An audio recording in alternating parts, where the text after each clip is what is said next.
یہ सन 1909 की बात है। बरतानवी हिंदुस्तान में कांग्रेस खुद को अवाम की सबसे बड़ी नुमाइंदा जमात कहती थी। लोग समझते थे कि कांग्रेस में सबकी आवाज सुनी जाती है, हर रुकन की राय की कदर होती है, लेकिन हकीकत इससे बिल्कुल मुख्तलिफ थी।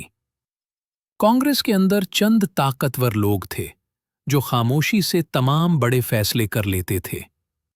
ये लोग आम अराकीन से मशवरा भी नहीं करते थे। इस खुफिया ग्रुप को कॉकस कहा जाता था। सादा मिसाल से समझें, जैसे क्लास में कहा जाए कि सब बच्चों की राय ली जाएगी, लेकिन असल फैसला सिर्फ 2-3 बच्चे करें। यही हो रहा था कांग्रेस में। कई कांग्रेस मेंबरान ने आवाज उठाई।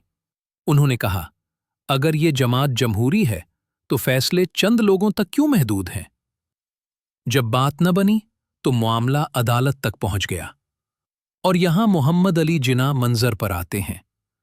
जिन्ना इस केस को बहुत संजीदगी से लेते हैं, क्योंकि ये सिर्फ एक पार्टी का मसला नहीं था, ये उसूल का मसला था।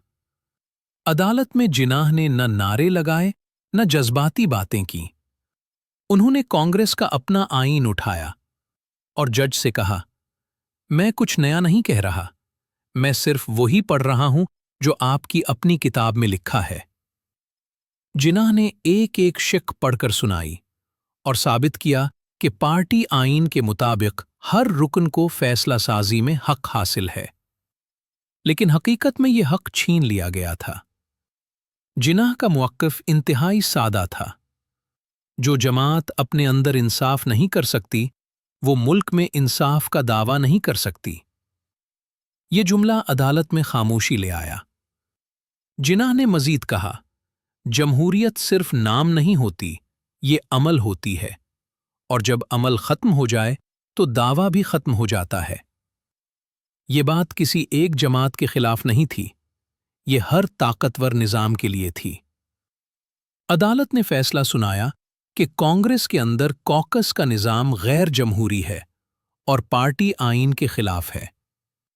ये एक बड़ी कानूनी जीत थी, लेकिन इस केस की असल अहमियत फैसले से भी ज्यादा थी।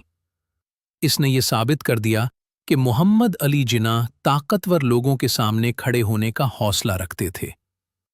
यही केस था जिसके बाद जिन्ना सिर्फ एक कामयाब वकील नहीं रहे, बल्कि उसूलों की अलामत बन गए। वो सियासत में भी वही चाहते थे जो अदालत में मांगते थे, इंसाफ, शफ़ाफियत और सबके लिए बराबर हक। कांग्रेस कॉकस केस ने हमें यह सिखाया कि जिन्ना सिर्फ मुकदमे नहीं लड़ते थे, वो गलत निजाम के खिलाफ खड़े होते थे। और शायद यही वजह थी कि तारीख ने उन्हें सिर्फ एक लीडर नहीं, बल्कि एक उसूली इंसान के तौर पर याद रखा।